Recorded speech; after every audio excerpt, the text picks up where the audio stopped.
Etiquette, the intricate dance of manners and customs, shapes our social interactions. It is the silent language that speaks volumes about our respect for others and our understanding of social norms. Whether it's a simple handshake, a bow, or a nod, these gestures convey more than just a greeting. They reflect the values and traditions of a culture. It provides a framework for respectful and harmonious relationships. By adhering to these unwritten rules, we show our appreciation for the people we interact with, fostering a sense of community and mutual respect. Yet, what is considered polite in one culture may be perceived as strange or even offensive in another. For instance, while direct eye contact is seen as a sign of confidence and honesty in many Western cultures, it can be considered rude or confrontational in some Asian societies. This piece explores the captivating world of cultural etiquette by highlighting the contrasting norms of Western and Asian societies. By uncovering these distinctions, we gain a profound insight into the values and beliefs that shape each culture. Have you ever pondered why a handshake signifies respect in one culture, while a bow holds the same meaning in another?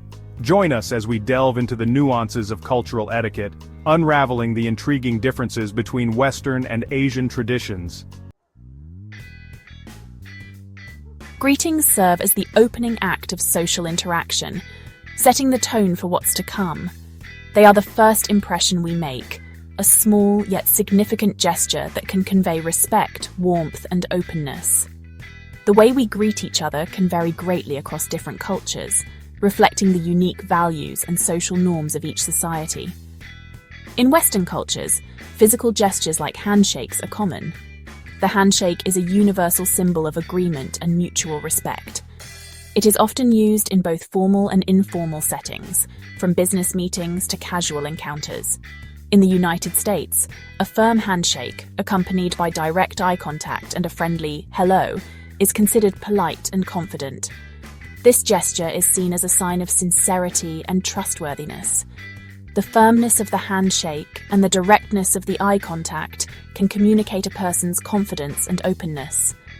Across the Atlantic, the French are known for their unique greeting style, a graceful exchange of cheek kisses. This custom, known as la bise, involves lightly touching cheeks and making a kissing sound.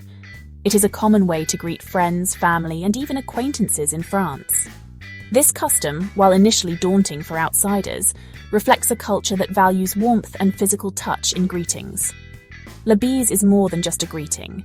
It is a way to show affection and establish a personal connection. The number of kisses can vary by region, adding another layer of complexity to this charming tradition. In contrast, the British tend to be more reserved, often relying on a simple handshake. The British handshake is typically brief and accompanied by a polite smile. It is a gesture that conveys respect and professionalism without being overly familiar. And a polite good morning or good evening. These verbal greetings are often used in conjunction with the handshake, adding a layer of formality and politeness to the interaction.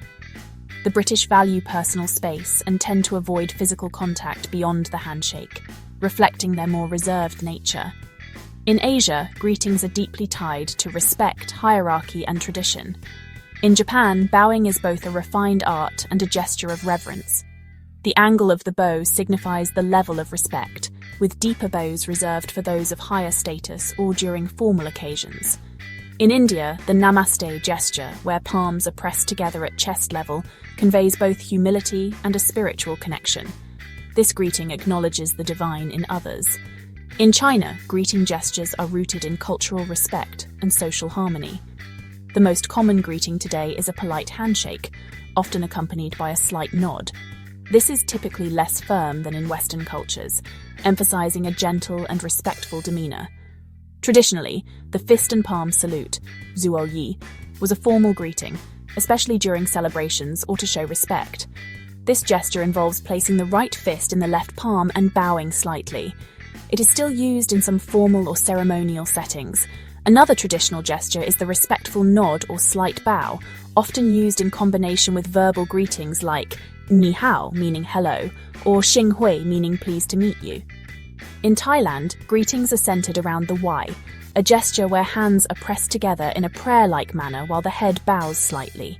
The height of the hands and depth of the bow signify respect and are adjusted based on the other person's status or age.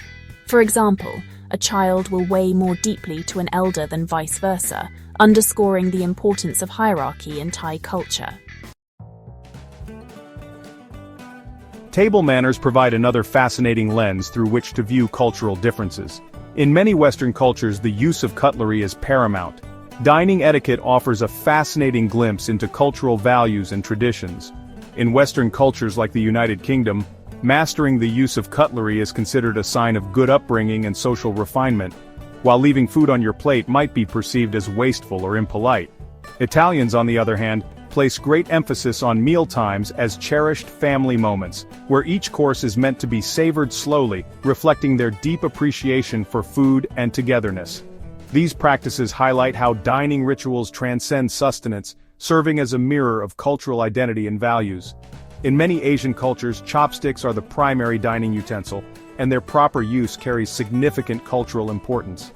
In China, meals are often shared communally, and specific chopstick etiquette must be observed. Leaving chopsticks standing upright in rice is considered highly disrespectful, as it resembles a ritual for honoring the deceased. In Thailand, spoons and forks are the primary eating utensils. In Thai, a spoon is called chon, and a fork is called sam.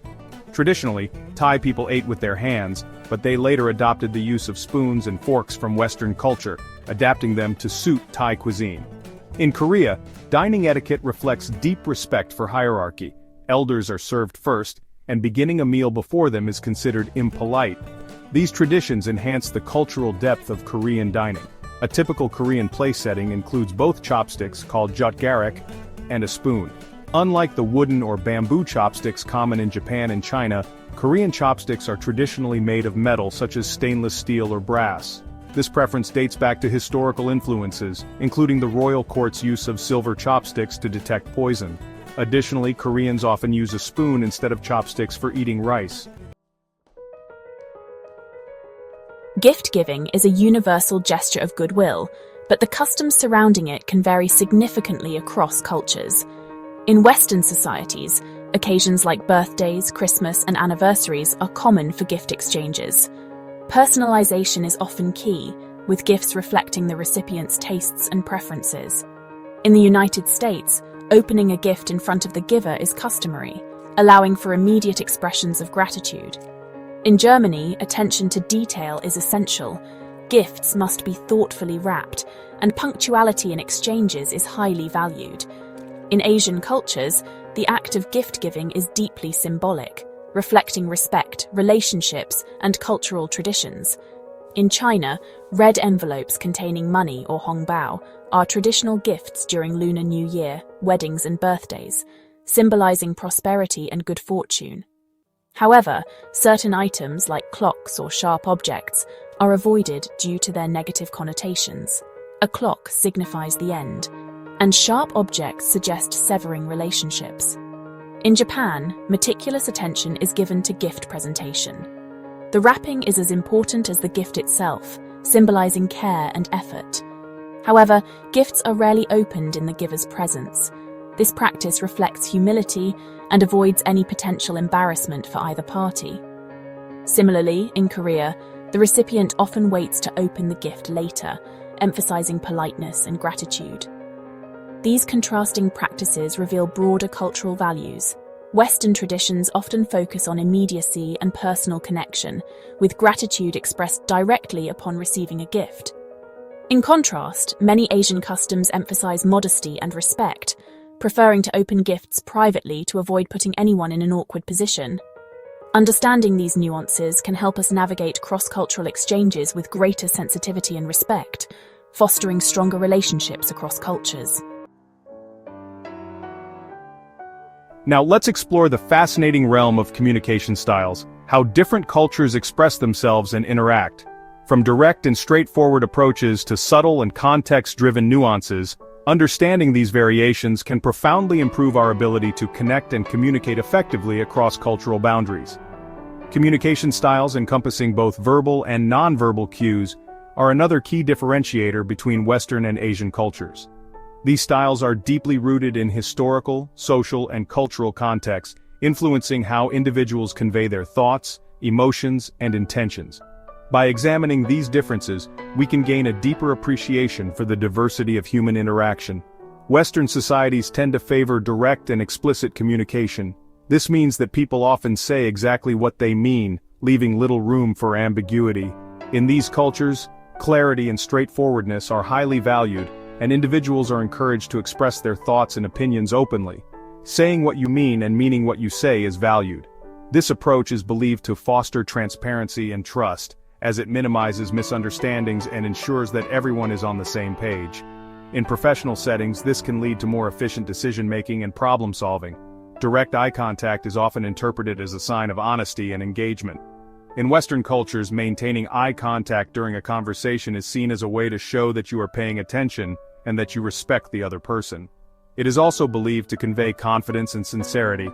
In contrast, many Asian cultures place a premium on indirect communication. This means that messages are often conveyed in a more nuanced and subtle manner, with a greater emphasis on context and nonverbal cues. This approach is rooted in a desire to maintain harmony and avoid conflict. Maintaining harmony and saving face are paramount. In these cultures, it is important to consider the feelings and perspectives of others, and to avoid actions or words that could cause embarrassment or loss of face. This can lead to more indirect and polite forms of communication, where the true meaning is often implied rather than stated outright. Messages may be conveyed through subtle cues, such as tone of voice, facial expressions, or even silence. In Asian cultures, silence can be a powerful form of communication, indicating thoughtfulness, respect, or disagreement without the need for words. Understanding these cues requires a high level of cultural awareness and sensitivity. Direct confrontation is generally avoided as it can lead to a loss of face. Instead, disagreements are often handled with great care and diplomacy, with an emphasis on preserving relationships and social harmony. This approach can be seen in both personal and professional interactions, where indirect methods of communication are used to navigate conflicts and reach consensus. In Thailand, no is often avoided, and polite phrases like maybe or I'll try are used instead. Smiling helps keep the conversation light, even when there's discomfort. In the Philippines, indirect communication is key, with humor and polite expressions softening refusals. Similarly, in Vietnam, younger people speak more indirectly to elders, with subtle gestures signaling respect and attentiveness. These communication styles highlight how cultural values shape interactions. While directness is favored in the West, many Asian cultures prioritize respect and subtlety in their exchanges. The United States, with its diverse population, exhibits a fascinating blend of etiquette influences. While handshakes and direct communication are common, regional variations abound. For instance, Southern hospitality is legendary for its warmth and emphasis on politeness. The informality that often characterizes American interactions can be both refreshing and perplexing to those from more formal cultures. The key is to approach these interactions with an open mind and a willingness to adapt. Japan, a nation renowned for its rich cultural heritage, offers a compelling example of how traditional etiquette adapts to modern life. While bowing remains the customary greeting, handshakes are increasingly common, particularly in business settings. The Japanese emphasis on politeness and respect for hierarchy is evident in their meticulous attention to detail in social interactions. From the precise angle of a bow to the art of exchanging business cards, every gesture is imbued with meaning. India, with its vast size and diverse population, boasts a rich tapestry of cultural customs. The traditional greeting of, performed by pressing the palms together with a slight bow, is a gesture of respect that transcends religious and regional boundaries. Dining etiquette in India can vary significantly depending on the region and social setting. In some parts of the country, eating with one's hands is customary, while in others, cutlery is the norm.